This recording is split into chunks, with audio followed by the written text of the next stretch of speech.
Assalamualaikum warahmatullahi wabarakatuh.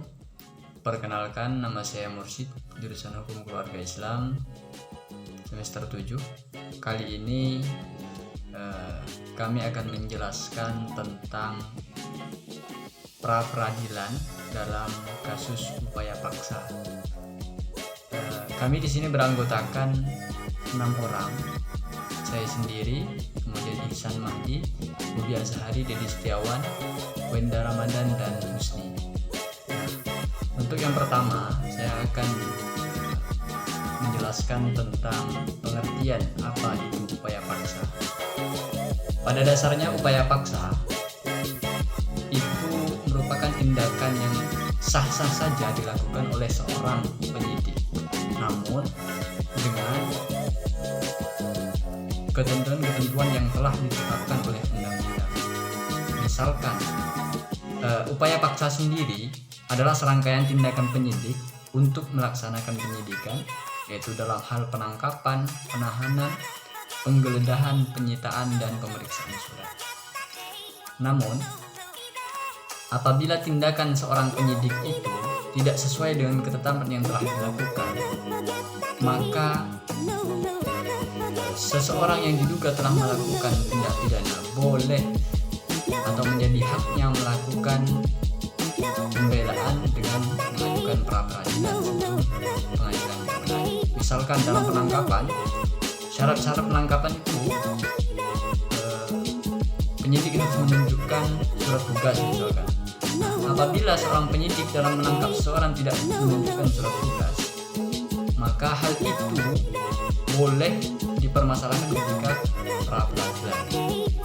Untuk selanjutnya, bagaimana mekanisme pra-peradilan dalam upaya paksa akan dijelaskan oleh kawan saya, oleh rekan saya berikutnya. Terima kasih. Pra-peradilan adalah wewenang pengadilan negeri untuk memeriksa dan memutus sah atau tidaknya suatu penangkapan atau penahanan, sah atau tidaknya penghentian penyidikan atau penghentian penuntutan, sah atau tidaknya penyitaan barang bukti. Dan orang yang dapat mengajukan pra-peradilan adalah tersangka. Terus ada juga penyidik dan penuntut umum atau pihak ketiga yang berkepentingan untuk memeriksa sah tidaknya penghentian penyidikan. Assalamualaikum warahmatullahi wabarakatuh. Perkenalkan, nama saya Ihsan Mahdi. Video ini sengaja saya buat untuk pemenuhan tugas mata kuliah dari hukum acara pidana. Nah, saya ingin membahas sedikit terkait tentang bagaimana acara pemeriksaan pra-peradilan.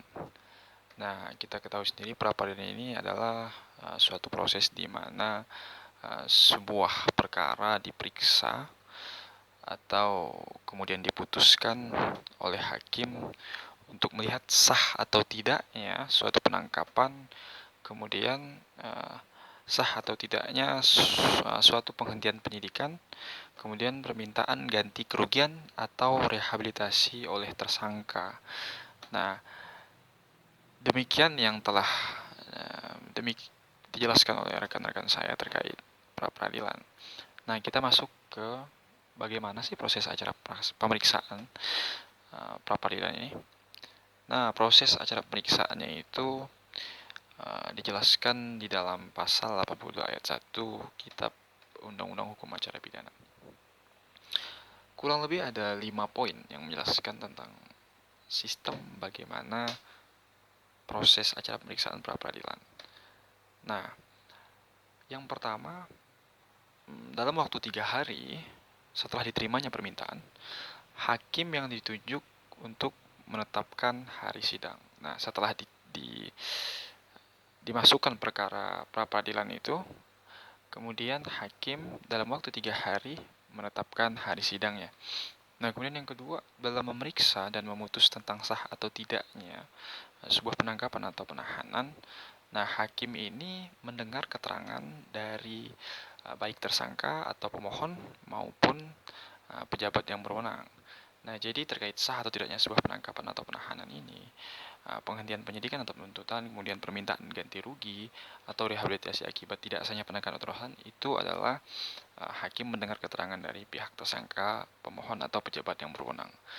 Kemudian yang ketiga adalah pemeriksaan tersebut dilakukan dengan cara cepat dan selambat-lambatnya 7 hari, hakim harus sudah menjatuhkan putusannya. Nah, pemeriksaan ini oleh hakim selambat-lambatnya itu paling tidak 7 hari itu sudah dijatuhkan putusannya. Nah, kemudian dalam hal suatu perkara sudah dimulai diperiksa oleh pengadilan negeri ini. Untuk mengadakan pemeriksaan pra-peradilan lagi, maka pada tingkat pemeriksaan oleh penuntut umum jika untuk itu diajukan permintaan baru. Nah, kemungkinan untuk mengadakan pemeriksaan pra-peradilan lagi pada tingkat pemeriksaan oleh penuntut umum maka harus diajukan permintaan baru. Kemudian yang terakhir dalam hal suatu perkara, jika sudah dimulai diperiksa oleh pengadilan negeri, sedangkan pemeriksaan mengenai permintaan kepada pra-peradilan belum selesai, maka permintaan tersebut digugurkan atau dianggap gugur. Nah, kemudian pemeriksaan sah atau tidaknya surat penghentian penyidikan atau kita kenal sebagai SP3 merupakan salah satu lingkup wewenang pra-peradilan di mana pihak penyidik atau pihak ketiga yang berkepentingan dapat mengajukan permintaan pemeriksaan pra-peradilan tentang sah atau tidaknya suatu penghentian penyidikan. Nah, adapun landasan hukum dari permintaan tersebut kepada Ketua Pengadilan Negeri dengan menyebutkan alasan pasal 1 angka 10 huruf B junto pasal 78 KUHP.